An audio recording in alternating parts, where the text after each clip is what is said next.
In the year 2005, the United States was involved in two new wars, one in Afghanistan and the other in Iraq.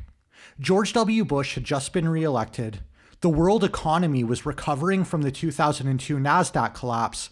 YouTube had just been launched, and we were halfway through the first decade of the new millennium. It was a brave new world indeed.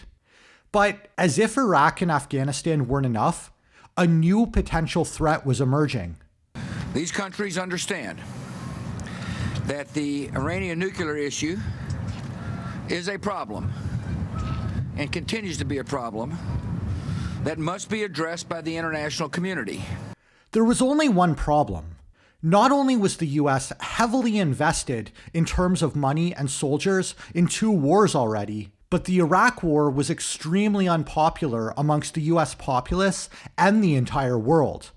No one had bought the narrative about Saddam Hussein having weapons of mass destruction, and so it was very unlikely that claims of Iran developing nuclear weapons were going to work. George W. had already cried wolf. If war was not a viable option, what was the US to do? Enter General James Cartwright, head of United States Strategic Command. Cartwright, along with other intelligence officials, presented President Bush with an alternative to conventional conflict. Codenamed Operation Olympic Games, the United States, with the help of Israel, would launch a sophisticated cyber offensive against Iran aimed at sabotaging their nuclear program. The goal was to gain access to the industrial computer controls located in a uranium enrichment facility in Natanz. US and Israeli intelligence agencies began research and development on a project that many believe took as long as 5 years to develop, and a team of at least 30 individual world-class programmers, the best of the best. What they created during those 5 years became known as Stuxnet. During the development phase, the intelligence teams discovered and developed exploits for an unprecedented 4 zero-day vulnerabilities in the Microsoft Windows operating system. They also managed to steal a digital certificate from Realtek in order to trick Windows and anti-malware software into thinking that Stuxnet was a legitimate and safe computer program in order to evade detection. Stuxnet was programmed to infect a computer via a USB device. Once inserted, Stuxnet covertly installed itself and then would detect any new USB devices inserted into the machine so that it could copy its install program to those devices and spread. Using USB devices like this allowed Stuxnet to cross what are called air gaps, a computer or network that's kept isolated from the internet for security purposes. Once it had infected a computer, Stuxnet would also probe the computer to see if it was running industrial control software developed by a company called Siemens called Step 7. And if it was, Stuxnet would then deploy its payload, which was designed to compromise programmable logic controllers, tiny computers the size of a pack of crayons, which regulate machinery in factories, power plants, and other engineering projects. PLCs do things like open and shut valves in water pipes, speed and slow the spinning of uranium centrifuges, mete out the dollop of cream in each Oreo cookie, and time the change of traffic lights from red to green. And once the PLCs were compromised, Stuxnet then collected information from the uranium centrifuges before causing them to spin uncontrollably at speeds high enough to tear themselves apart.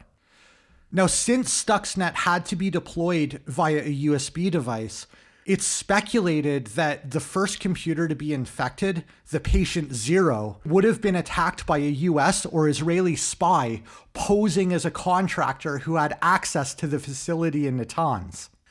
Operation Olympic Games was successful. A bit too successful. The worm managed to spread to an engineer's computer that he then brought home and unwittingly unleashed on the entire internet. Stuxnet managed to infect over 200,000 computers and caused 1,000 machines to physically degrade. And as if that weren't enough, there were signs that Iran knew what had happened and was pissed.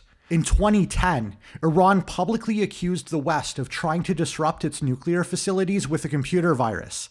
They admitted that centrifuges used in uranium enrichment had been sabotaged, and the UN nuclear watchdog said that the enrichment program had been temporarily brought to a halt.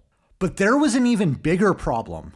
There was now a computer virus spreading throughout the entire world that targets PLCs, and this had everyone freaked out.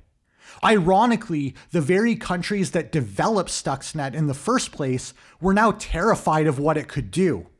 In October 2012, US Defense Secretary Leon Panetta warned that the United States was vulnerable to a, quote, cyber Pearl Harbor that could derail trains, poison water supplies, and cripple power grids. There's a strong likelihood that the next Pearl Harbor that we confront could very well be a cyber attack.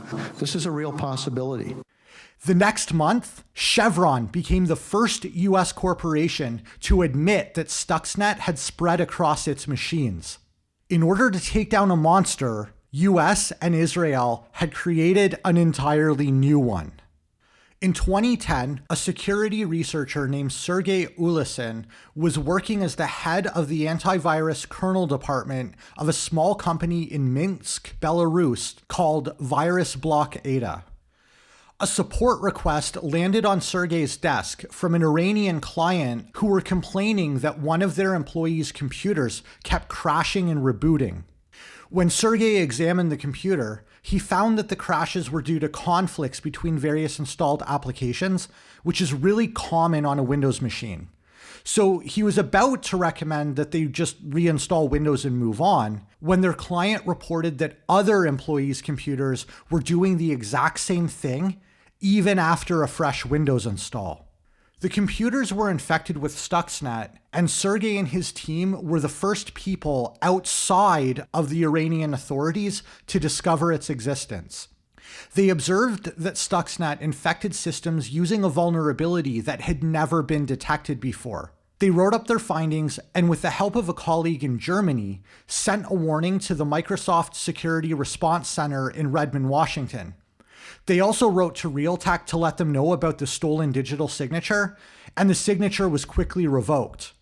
A few days later, Ulysin posted a report to a security message board, and within 48 hours, an independent security analyst named Frank Baldwin had decrypted almost all of Stuxnet's payload and discovered that it targets PLCs.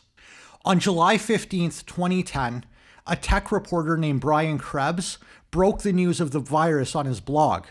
The next day, Microsoft issued the first defense against Stuxnet. And that's when things started to get weird.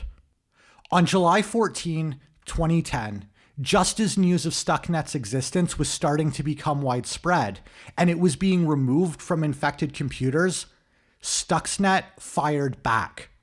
Although the digital signature from Realtek had been revoked, a new version of Stuxnet appeared with a new signature from a different company, J Micron, just in time to help the worm continue to avoid detection. Then, July 15, the same day that Brian Krebs let the world know about Stuxnet, the websites of two of the world's top mailing lists for newsletters on industrial control system security were each hit by a distributed denial of service attack. It appeared as if whoever had developed Stuxnet were keeping tabs on the cybersecurity community and were taking measures to ensure that Stuxnet could continue to do its thing in spite of active defense measures. After Virus Block Ada discovered Stuxnet and Microsoft announced its existence, a security research firm in Russia called Kaspersky Lab began researching the virus.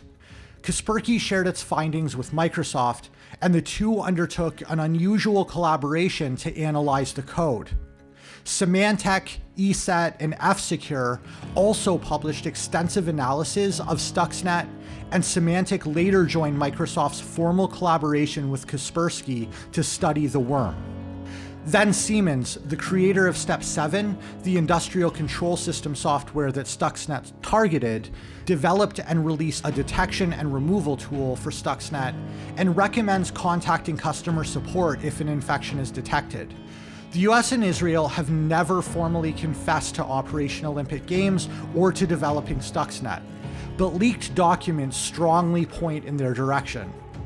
Stuxnet has been called the Hiroshima of cyber warfare, and that's what makes it truly significant. It was the first computer worm to target industrial control systems. Its sophistication and level of expertise required to develop and deploy it are something straight out of a spy movie. Did you enjoy this video? If you want me to do more videos about scary computer viruses and history, then leave a comment to let me know. And if you did like this video, I'd really appreciate a thumbs up because it apparently helps with the algorithm or something. You can also follow me on Twitter and Locals now. The links are in the description. Thanks so much for watching, and I'll see you next time.